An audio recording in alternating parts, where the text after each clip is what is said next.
Parsha's Terumah begins with a fundraising drive. Moshe is instructed to seek donors of various different raw materials, gold, silver, copper, 3 different types of wool, linen, goat hair, reddened goat skin, hide from a mysterious unicorn-like animal called a tachash, wood, various oils and spices, and various precious stones. 13 different items, Rashi tells us. And these materials are going to be fashioned into a mishkan, into a tabernacle, and its various vessels and vestments. This mishkan, this tabernacle, it's a precursor of the permanent temple in Jerusalem, and this will serve as the dwelling place for God amongst his people. We read about the ark. It's a series of nested boxes, the gold box, and inside the gold box there's the wooden box, and then there is a second gold box in which the tablets and the shards of the broken tablets were placed, and the ark is symbolic of the Torah scholar. And just as with respect to the ark, the wood is completely covered both inside and out by gold, so too a Torah scholar has to be gold inside and outside, has to bear refined character both inside and outside. Just as the ark, it has the luchos, the tablets, both the ones that were shattered, the shards of the first tablets, and the ones that endured. The ark had both of them inside of it. So too, a Torah scholar, every Torah scholar has parts of their life and their story that are shards, that were failures.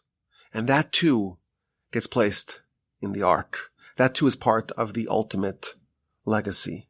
Now the ark was wreathed by a golden crown, and on top it was sealed by a cover upon which there were gold-hewn cherubs with arched wings, and on either side they had little rings in which 2 gold-plated wooden poles were placed for transport. And we read about the table and what it symbolized. We're told it symbolized wealth and monarchy. It too was made out of gold. It too was adorned with a golden crown. It too had poles. And atop the table, the shulchan, were dishes in which the showbreads were baked and stored each week. And we read the menorah. The menorah also symbolizes Torah, but a different angle or different aspect of Torah than the ark, and we've spoken about this in the past. The menorah was a candelabra that was hewn from a single block of gold, and it consisted of 7 intricately embellished branches. And we talked about this last year, how the menorah was hard for Moshe to visualize, to picture. They wanted to show him a menorah of fire, and read about the various covers of the Mishkan. And the Parsha concludes with the dimensions and with the makeup of the Mishkan's courtyard. But it starts off with a fundraising drive. And this drive is going to raise all the materials needed for the Mishkan. And our Parsha read about the beginning of what needs to be built, and that continues into next week's Parsha.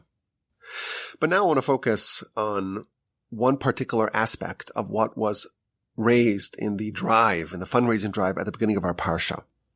And that is the final 2 items of this list.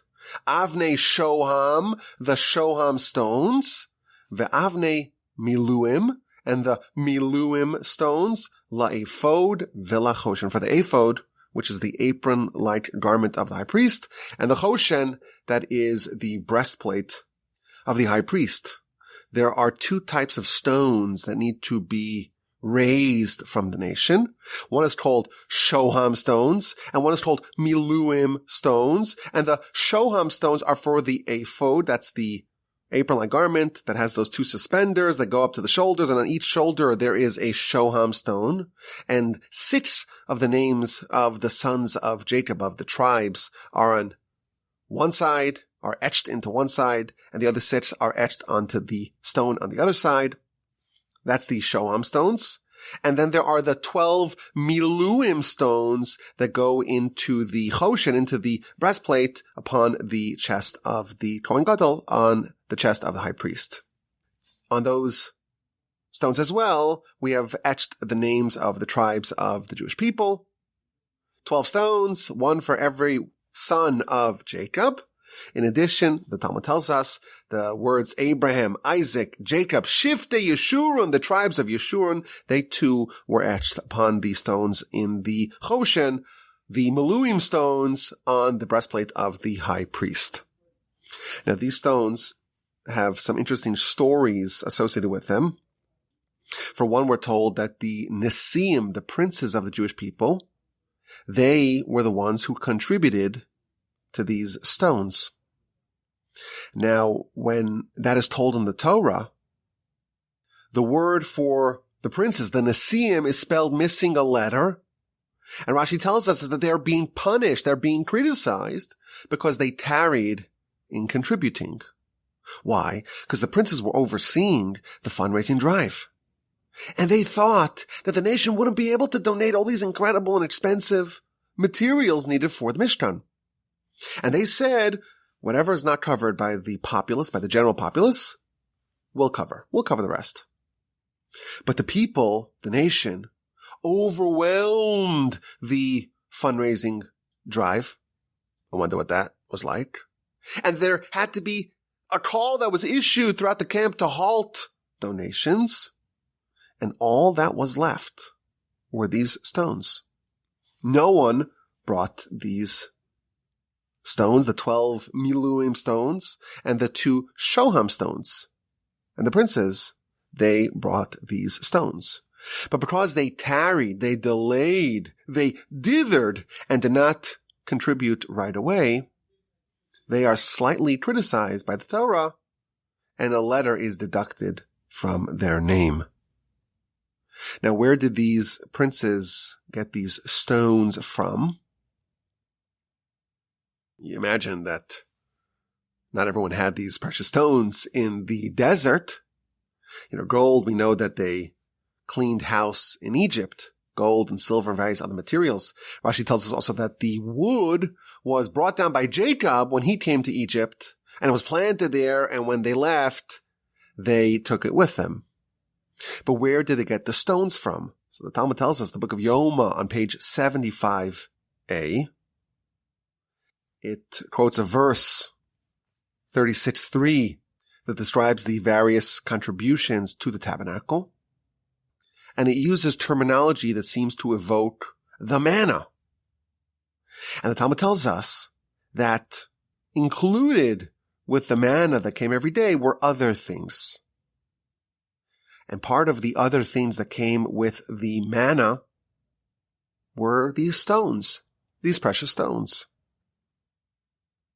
And therefore the princes, they received in their manna deposit some of these stones and then contributed towards the tabernacle fundraising effort. Now it's interesting. The nation did not contribute these stones, and only the princes did. It seems clear that not everyone got the same goodies, the same goodie bag with their manna. In fact, it's implied that the only people that received these stones together with the manna were the princes, and therefore they were the only ones who were able to give these stones towards the Mishkan effort.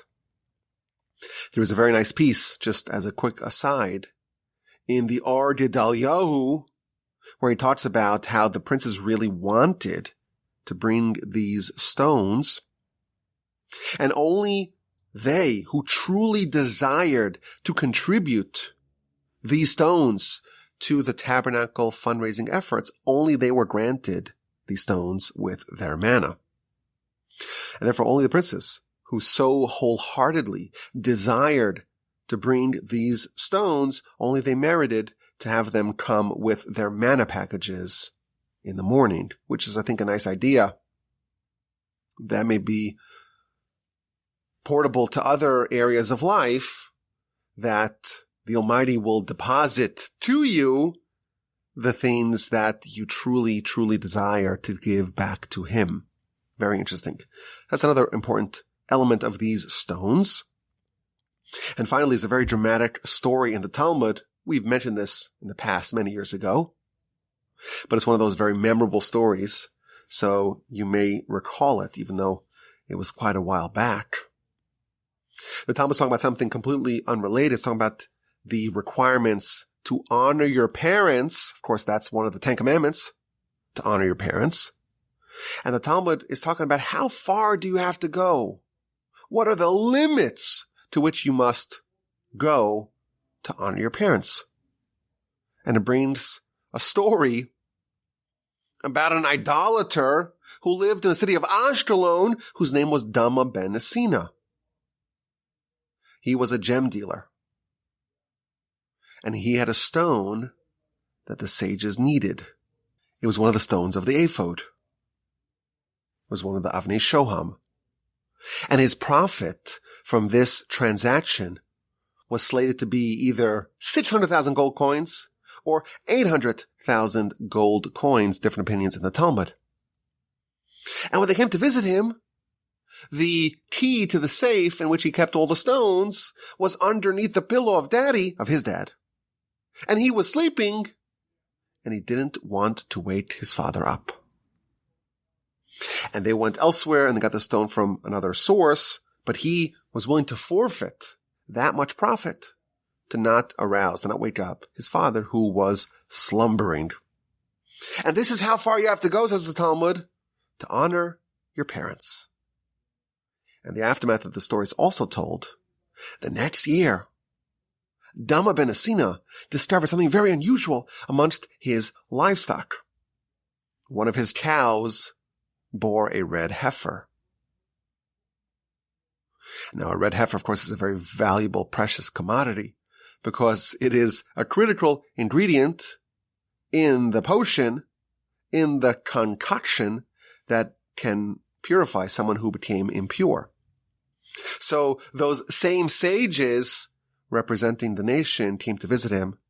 This time, the cow was not slumbering under daddy. And they said, we'll buy your cow. We'll buy your red heifer from you. And Dama ben Asina, this idolater, he understood that he was given this great gift because of what he forfeited the previous year.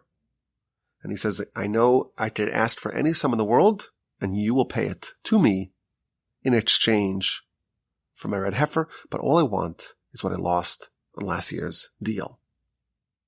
Very interesting story. The profit that would have gone to this gem dealer for this stone that was missing was either 600 or 800,000 gold coins. It kind of makes you wonder what the backstory there is, what happened. How did a stone go missing? How was it misplaced? Did it fall out?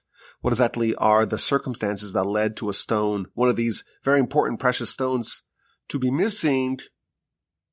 That, of course, is a great mystery, and the Talmud does not tell us that. But this story is also part of the story of these stones, the Avnei Shoham, the Shoham stones, and the Avnei Miluim, the Miluim stones. Now I want to focus on a particular aspect of these stones. We know Shoham is a type of stone. And there were 2 Shoham stones, one on either shoulder of the high priest, on the suspender part of the Ephod.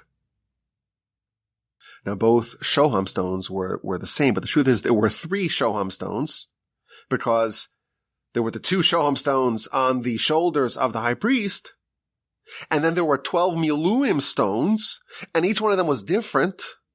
There are 12 different types of stone. But one of those 12, the stone corresponding to the tribe of Joseph, was actually a Shoham stone. So it's a good trivia to know. How many Shoham stones were there? There were 2 Shoham stones for the Ephod, and there was 1 Shoham stone of the 12 for the Choshen, for the Avnei Miluim. And this is all delineated in Etched's Parsha, chapter 28, verses 17 through 20. So Shoham is a type of stone, and in the aforementioned verses in chapter 28, it goes through all the names of all these 12 stones that correspond to the 12 tribes. But here collectively, they're called Avnei Miluim. What does Miluim mean? And it's not so clear. You look at Rashi. Rashi gives us one answer, one opinion as to what Miluim means. Miluim, it's because these Miluim stones that they went in the breastplate of the high priest, there was a bracket. There was a hole. There was a void. And the Avnei Miluim were put inside that void. They would fill the void. And therefore the word Miluim means to fill. There was a bracket that was empty. And that bracket was filled with these Miluim stones, with these 12 respective stones. And that's why these 12 stones are collectively called the Miluim stones. So Rashi here defines Miluim stones as filler stones, stones that fill the brackets in the breastplate. In the breastplate there was a void, a golden bracket, and that void was plugged with a stone. It was filled with a stone. The 12 voids were filled with 12 stones. And therefore, collectively, these 12 stones are called the Avnei Miluim, the filler stones. Stones that fill the setting that would otherwise be vacant. These golden slots, each one of the stones fit in nicely and snugly into its respective slot. Now, Ramban, as he often does, he is not happy with Rashi's translation of this word. And he disagrees and he asks a battery of questions. And he notes that Rashi elsewhere says that these stones were submerged into the brackets, meaning that the depth of the stones matched the depth of the brackets, meaning that they're only like 2D. The thickness of the stone was completely absorbed by the brackets that encased them. So they were flush, so to speak, with the golden void that they filled. And the Ramban's not happy with this definition for a variety of reasons. First of all, he says, well, right now we're just getting started. It's the beginning of the fundraising drive, and we don't know anything about what exactly we're going to use these materials for. And therefore, how can you call these stones filler stones before you know what exactly it is that they're supposed to fill? Question number one. Question number two is, why is this exclusive to the Miluim stones? The Shoham stones also went inside brackets. So if Miluim stones means filler stones, stones that fill the brackets that are empty, if not for the stones, that term can equally be applied to the Shoham stones, because they too fill a void that would otherwise be empty. And the Ramban continues that this definition seems to conflict with the Talmud that uses the word miluim, or a variety of that word, to deduce that you cannot etch it with a scalpel. So we have these stones, and upon these stones, you have the names. The Shoham stones on the shoulders of the Kohen Gadol. On each one of those 2 stones were 6 names, 6 of the sons of Jacob. On the Miluim stones, upon the breastplate, were etched, each one individually, the name of one of the tribes. How do you etch those stones? You cannot use a scalpel. Why? So the Talmud tells us, because that would violate the word, which is a variant of the word Miluim. Thus, the Ramban proves that the word Miluim is used in the context, in a different context, not to mean that it fills a hole, fills a void, but rather that it's not chipped away, it's not etched away with a scalpel. And then it goes to prove that the stones were not inlaid, they were not flush with a setting, they were in fact protruding. And even today he says, if no one puts a stone that's completely surrounded by the setting.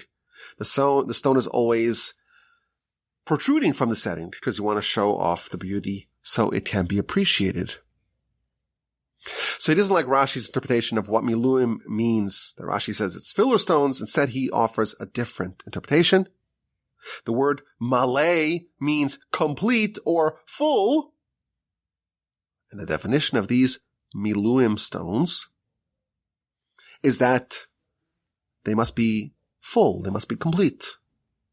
They must be created in this shape. You cannot chisel it. You cannot hew it. You cannot hammer or quarry it out of a larger stone. If you needed a stone that was specific measurements, you would take a bigger stone and chip away at it until it results in the measurement that you want. Not these Miluim stones. They cannot be chipped. They cannot be chiseled. They cannot be hewn. They have to be in their natural state. And then he adds, which I found to be very interesting, he says the power of precious stones is only when they are in their natural and complete state. And the Avnei Miluim that went on the breastplate of the Kohen Gadol, they were the only ones that cannot be chipped or chiseled or hewn. The Shoham stones on the Ephod, on the shoulders, they were etched. And they were thus not in their natural state. They were not complete. But the breastplate stones, the Avnei Miluim, they were complete. And therefore, he quotes the Talmud, the only way to engrave, how do you engrave the names of the 12 tribes if you cannot chisel at it? It was only done with this magical shamir worm that you showed it where to go, and it somehow managed to imprint the names without chiseling away at the stone. And thus he tells us that the only part of the garments of the high priest that has this requirement, that it cannot be chipped or chiseled, it must be complete, it's only the Miluim stones, but not the Shoham stones. So this is a second definition of what it means, Miluim stones. It has to be complete stones, not chiseled, not broken, not carved in any way, natural. It cannot even be etched. And this is only by the Miluim stones of the breastplate, but not by the Shoham stones of the Ephod. That is the second opinion. There is a third opinion, a very clever one offered by Maharal. The word malay or Miluim means complete, and he differentiates between the Avnei Shoham and the Avnei Miluim, and he says that the Ephod, it's a garment. It's a garment that has an adornment, but it's an apron-like garment. It happens to have an adornment. But it is fundamentally different than the Choshen, the breastplate, which was solely an adornment. It had no other utility aside from being jewelry. And therefore, the Avnei Miluim, the Miluim stones that went on the breastplate, they were Miluim stones. They were stones that completed. Because if you have an imperfect adornment, you have no adornment at all. Whereas if you have an imperfect garment, you still have the utility of the garment. And this is why the stones of the breastplate are called Miluim stones, completing stones, because they complete the adornment. The Ephod, it's a garment. It's not an adornment. This reminds us of the legendary quip by one of the Soloveitchiks. A pair of pants, trousers for our UK friends. If it has a stain, it's still pants. But a tie, whose sole utility is for adornment, if a tie has a stain, it's not even a tie. It doesn't fulfill the requirements of an adornment when it is stained. So this is yet a third opinion as to what the word Miluim means. Rashi says it's filler stones, stones that fill the empty brackets in the breastplate of the high priest. Ramban says it's full stones, complete, unchipped, unhewn stones. And the Maharal says it's completing stones, stones that render the breastplate into an adornment. Where do you want to go with this? So I have a thesis about stones in general and specifically the stones of the high priest. Whenever we hear about stones, perhaps there's also some symbolism that can be very relevant for us. We haven't seen a high priest in our lifetime. We haven't seen a temple. The whole notion of a tabernacle is foreign to us. But there are, of course, lessons that we can learn even today. And one of the lessons, perhaps, is that stones, in general, they symbolize a lasting, enduring legacy. Today, I'm recording this on Wednesday. It's Rosh Chodesh. And on Rosh Chodesh, we read the Hallel. Included in that is Psalms 118. And there's one of the most beautiful verses. Of course, you can't say that because all verses are equally beautiful. But a verse that's very striking to us, where King David, in an autobiographical sense, is telling us that he was a stone. And all the builders rejected this stone. They all disdained and abhorred this stone. But what happened? That stone was transformed into being the cornerstone of the Jewish people. Samuel, the prophet, is told, go to Jesse. One of his sons is going to replace Saul and will be the king of Israel. And Jesse lines up his 7 sons, and all of them are not candidates. Do you have any more sons? Yeah, but he's not your guy. He's outside. He's ruddy. He likes to play in his harp. He's a shepherd. He's definitely not king material. The builders despised this stone. But ultimately, of course, David is forever king of Israel. He became the cornerstone of the people. So stones here symbolize, they represent the idea of a legacy, a grand, enduring legacy. We've mentioned in the past, Rashi tells us that the Hebrew word for stone is even. And that word is a mashup of Av and Ben, father and son. The legacy that a father perpetuates to his son. The legacy of what a person did in their lifetime that transcends their own life and gets transplanted in future generations. The enduring value that gets passed on from generation to generation is the stone. Of course, it's no surprise that atop a grave, we place a headstone that delineates a person's lifetime accomplishments. That's the monument that's placed upon a person's grave. Now, these stones, they have the names of the tribes of Israel etched upon them.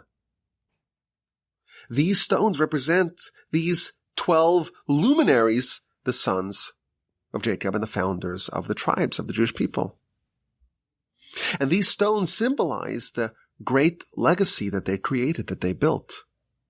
The Talmud tells us that Joseph was almost booted from this fraternity.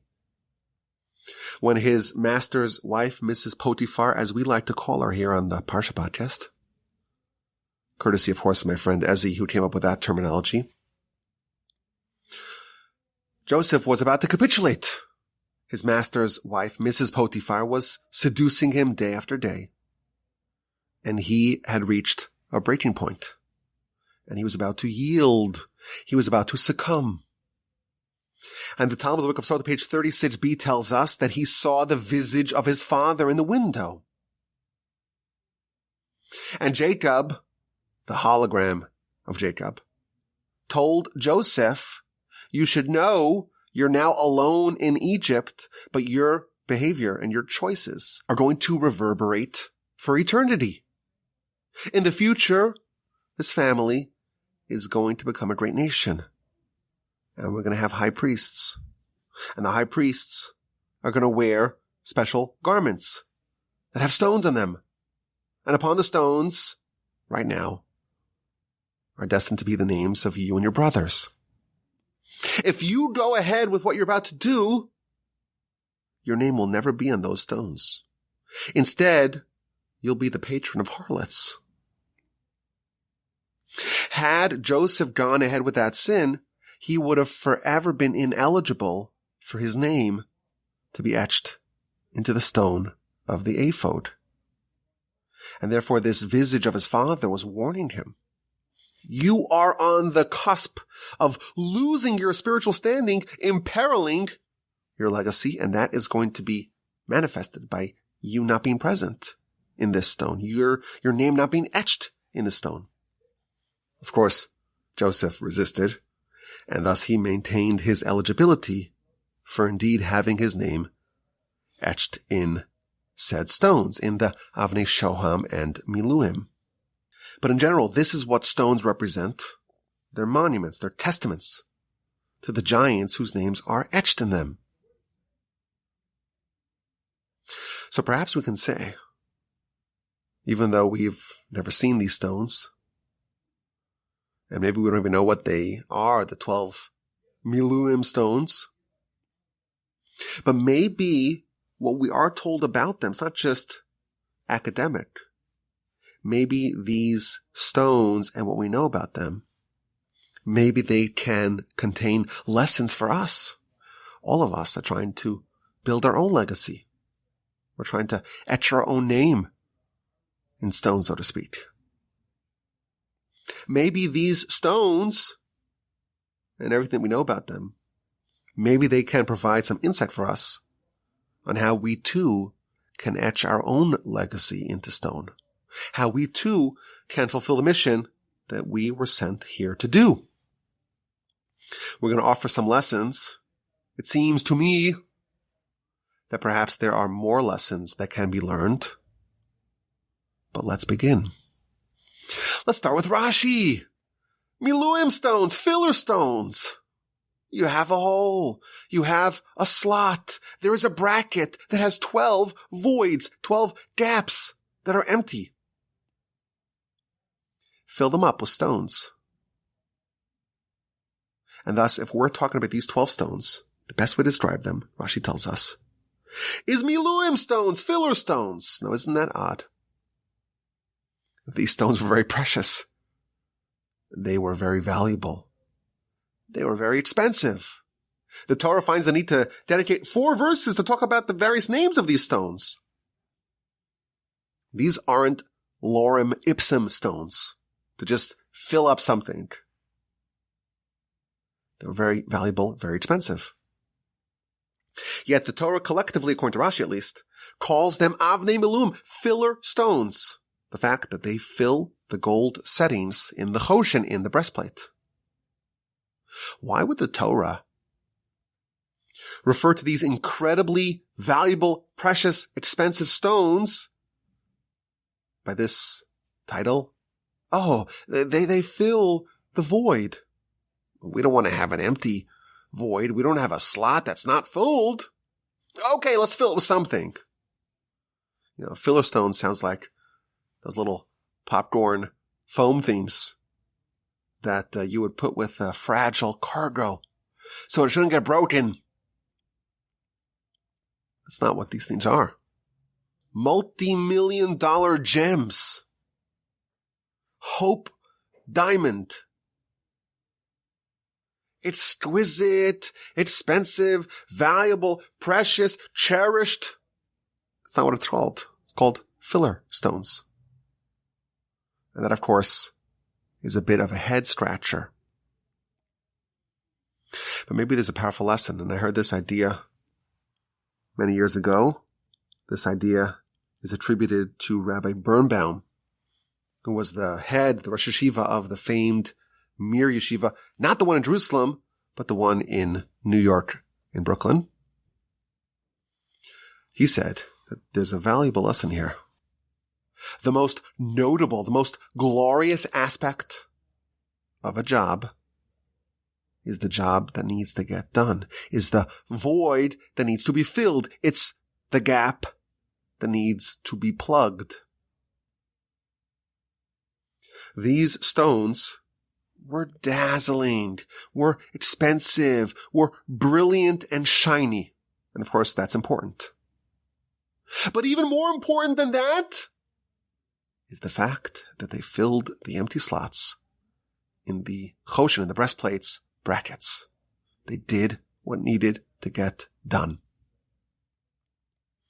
The true value of a stone, the true legacy that a person builds, creates in a lifetime, the true etching of a person's name for eternity, it's what voids did they fill?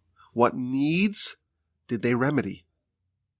And even the most glorious and exceptional and exquisite and expensive stone, its true greatness, its ultimate greatness, is more defined by the fact that it filled a need. If you think about it, a person's true legacy is doing what the Almighty created them to do. Filling the role that the Almighty prepared for them. We talk about this idea, of course, a lot on the Parsha Podcast. Every one of us are indispensable. And how do we know that? Because the Almighty does not create things that are extra, that are unnecessary. How old are you? Pardon me asking. Well, I'm 36 years old. And I remember hearing something so wonderful. Take the age that you are, and you could confidently make the following statement. 36 years ago, or X number of years ago, 21 plus, 39 plus, whatever it is. When you were born, the Almighty made a determination that the world cannot continue without you. It cannot endure, it cannot perpetuate if you're not around. This is an incredibly empowering thought. You are indispensable. The world is not complete without you. And the reason for this, of course, we know. We know the reason. There's something that the Almighty created you to do. There's something the Almighty wants of you. There's a role that has your name in it. And this role is tailored for you. It's something that only you can fulfill. The Almighty doesn't want another Abraham. He already has an Abraham. The role that Abraham needed to do was done. But the role that you were created to do, well, that is your responsibility.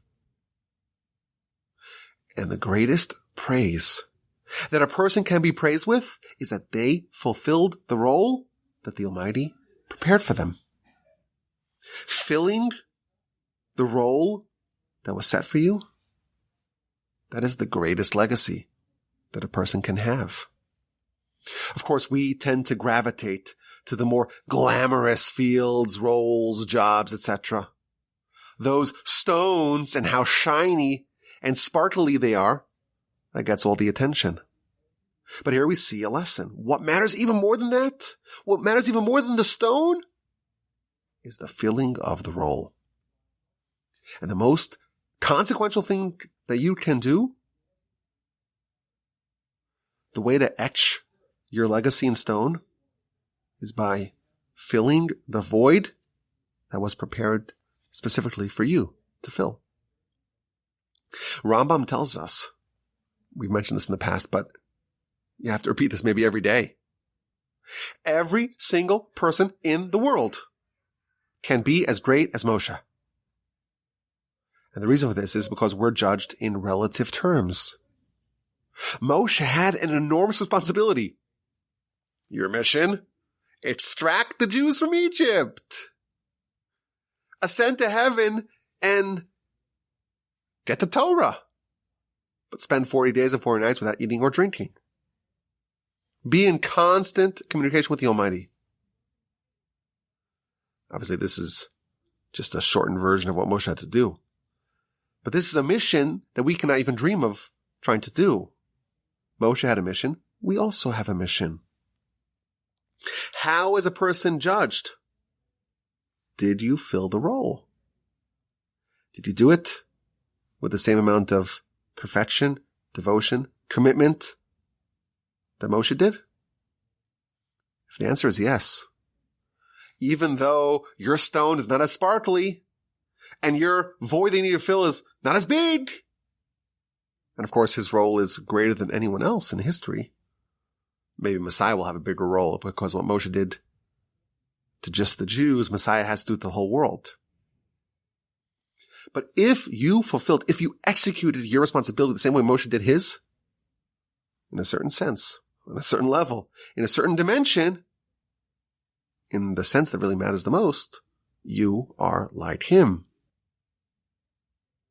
Perhaps this idea can answer also one of the Ramban's questions.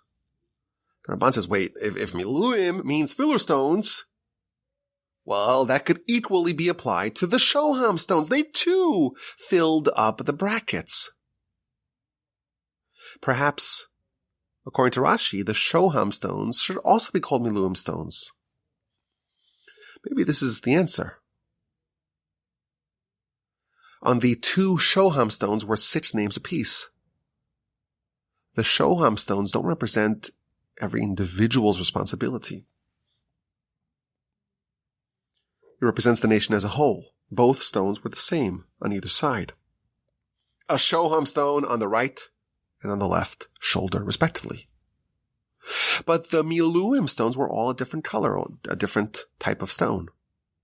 And that was representative of the different roles that each tribe, and each head of the tribe, and each, of course, individual on a more granular level, the role that each individual has to play.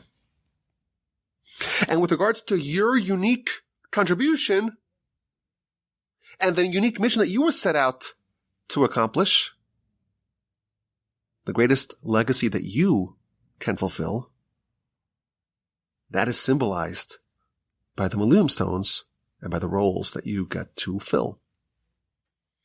I think if we study this, as I mentioned at the top, there are perhaps a lot of lessons that we can learn. But the Ramban notes that according to Rashi, these very precious and valuable and expensive stones, you only saw them in a 2-dimensional way. They were flush with the gold. They were not protruding. And Ramban wonders, why would that be the case? Does it make sense to take a beautiful stone and to hide it? Maybe we can speculate that this too is part of building your legacy. The Almighty wants 3 things of us, we're told. And one of them is Hatznei Aleches, to walk modestly before God.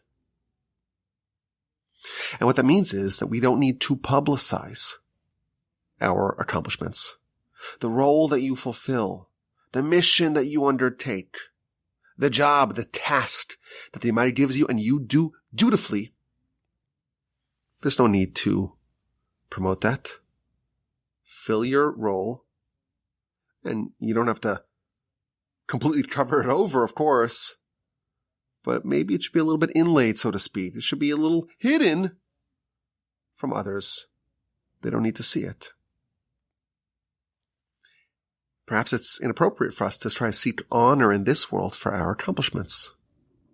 Our sages tell us that if a person seeks honor in this world for their accomplishments, they may, in fact, exhaust their eternal reward. So maybe if our thesis is correct, and these stones are symbolic of the legacy of the mission that we're trying to build, of the name we're trying to etch for ourselves for eternity, maybe that would explain why it's appropriate to submerge these stones to keep the accomplishments as hidden as possible. Now, Ramban, he has a different definition of Miluim, natural stones, he calls them, complete stones, unchipped, unhewn stones. Maybe we can speculate, maybe we can suggest that this too can be a lesson for us in our pursuit of our own legacy, of our own mission. Each one of us comes to the world and we're all different. Just as their faces are different, their personalities are different. No 2 souls, we're told, are alike. No 2 experiences at Sinai were the same. Each one of the 600,000 had their own unique, tailored, bespoke experience. And we're all talented in different ways. Everyone's talents and skills and the background and the circumstances of their life are all different. Ramban's telling us that these stones have to be in their natural state. Perhaps a lesson can be extended from this principle. Our mission has to be commensurate and congruent with who we actually are, with our innate selves. The void that we're trying to fill, the mission that the Almighty prepared for us, it's going to match the kinds of tools and the circumstance in which we were placed. And the end result of our mission should be congruent with our natural qualities. We don't believe in taking your personality and taking the qualities that you were born with and your own individuality and rejecting that. That's not what we believe. Quite the contrary. Those qualities in your temperament and your personality, what makes you unique, your unique attributes and skills and traits, all that was given to you specifically because that can be directed towards fulfilling that goal, that void that we're created to fill. We don't fulfill our mission by repudiating our uniqueness. Oh no, it's the opposite. We do it by channeling said uniqueness. When my grandfather arrived at the Mir Yeshiva, not in Israel, not in New York, but in Poland in 1934, the great luminary leader of the Mir Yeshiva, Rabbi Rucham, he was having a conversation with some of his close students about what do we do with this Walby character, which I gather was discussed about many Walbys throughout history. What do we do with this Walby? For a variety of reasons. It could be for good reasons or for less good reasons.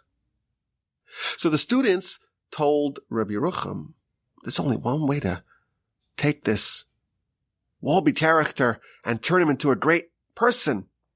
We have to take his German punctiliousness and meticulousness, and we have to shatter it. He's way too punctilious and so meticulous. We have to break that. And when we break that, we can build something spectacular atop the ruins of his personality. And Rabbi Rucham said, no, you have it exactly opposite. We don't take his German punctiliousness and shatter it. This is exactly what we build upon. My grandfather was exceedingly meticulous and precise. We have notebooks of all the lectures, all the essays that he wrote by hand. And you could scroll through, you could flip through hundreds of pages. And he writes these incredible, exquisite essays. And he was so well thought out, so well organized in his mind, there's nothing crossed out. It's an unbelievable thing. He built himself. He developed himself. He filled the void, so to speak, in a way that was matching, that was fitting to the natural state that he was brought to this world in. The Ramban tells us that Miluim means complete, natural. You can't chip away at that stone. Perhaps this is yet another lesson for us. How, in fact, do you etch your name in stone? How, in fact, do you build your eternal legacy? You do it in a way that does not detract from that stone. You can't hew at that stone, chip away at it, etch it, chisel away at it. The stone that the Almighty gave you, that's the stone in which you need to imprint your name. But the way you fulfill your mission, it's not by detracting from that stone. It's not by repudiating what makes you you, what makes you special and different. It's by taking it and channeling it and finding a way to imprint your name within the stone without chiseling away at it without removing it. So we haven't, of course, seen any of the vestments of the Kohen Gadol. We've never seen the tabernacle, at least not in this lifetime. We've never witnessed, as of this recording, we haven't witnessed the temple. We hope, of course, and pray for the restoration of the temple speedily in our days. But perhaps the stones of the Choshen, of the breastplate, and of the Ephod can still be illuminative for us in our own pursuit of greatness. We end off, of course, the Parsha Podcast with a question that hopefully enhances our Parsha IQ, but also other areas of life. Because after all, there's only one thing in the world that can elevate a person's intelligence. That's the Torah. So we like to start off with an idea, call that the I, and then a question, or any other thing that starts with a Q, and thereby we raise our IQ here week after week.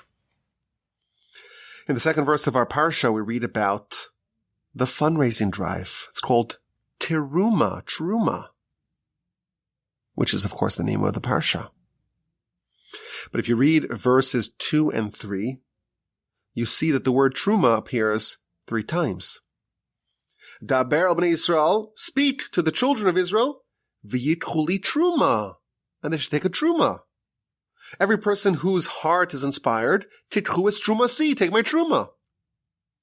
V'zos ha-Terumah, this is the Terumah you should take from them, gold, silver, etc. So Rashi notes that the word Terumah appears 3 times because there are 3 different things that you fundraise for. Every Jew gave a coin, and that was used to make these silver sockets that went on the bottom of the beams that were the walls of the tabernacle. And that was one Terumah. Everyone had to give. Beka la gulgolas. And there was a second Terumah. And that was the half shekel. Everyone had to give a half shekel for the ongoing expenses, for the operating budget of the temple, for the sacrifices. And then there was a third Terumah, a third fundraising drive. And that, every person gave what they wanted. It was optional, whatever your heart inspired you to give. And those were all the various different ingredients, materials of the tabernacle. So there are a few questions here. You read that Rashi, and Rashi ends off with a very interesting curiosity. After he talks about the 3 different Terumahs, he says, oh, and if you count the things, you'll notice that there are 13 different materials. There are 13 materials that are needed for the Mishkan, for the tabernacle, and the priestly garments. Here's the problem. Question number 1, we'll call it. The math is off. You count it. There are, in fact, 15 different items, not 13. Question number 1. What an interesting Rashi. Rashi says, oh, if you actually count them, there are 15. Now, we could count them. Zahav, Kesef, Nechoshes. Gold, silver, and copper. And then it lists it. You count them. It's 15. It's not 13. Question number 1. Question number 2. The fundraising that's mentioned over here is only the 3rd type of Terumah. It's not for the silver sockets. It's not that everyone had to give. It's not for the fundraising of the operational expenses. It's just one of them. Yet somehow it starts off with the 3 Terumahs. So why would it mention the 3 Terumahs if only one of them is being featured over here? And finally, the 3rd question, and that relates to the word Terumah. The word Terumah has another meaning. When you, in the land of Israel, you receive a yield, there are various tithes you have to give. And the Kohanic tithe is called Terumah, a 50th or 2%, is given to the Kohein. It seems really odd that the name, the word, for the contributions towards the Mishkan, both the voluntary and the obligatory, and the operational budget, that word Terumah, it shares the name with the Kohanic tithing. What is the connection? So we don't have one question, we have three questions. Maybe we got a little extra here because it's, after all, fundraising week here, both in the Parsha and at Torch. I'm thinking about these questions, maybe come up with answers. We'll enhance our Parsha intelligence. Thank you so much for listening. Have an incredible day. Have a wonderful rest of your week and an incredibly uplifting, inspirational, meaningful, purposeful, restful, quiescent, which is one of the new words that we added, quiescent Shabbos, upcoming. And please God, with the help of the Almighty, we'll talk again next week. My email address is rabbiwalby@gmail.com.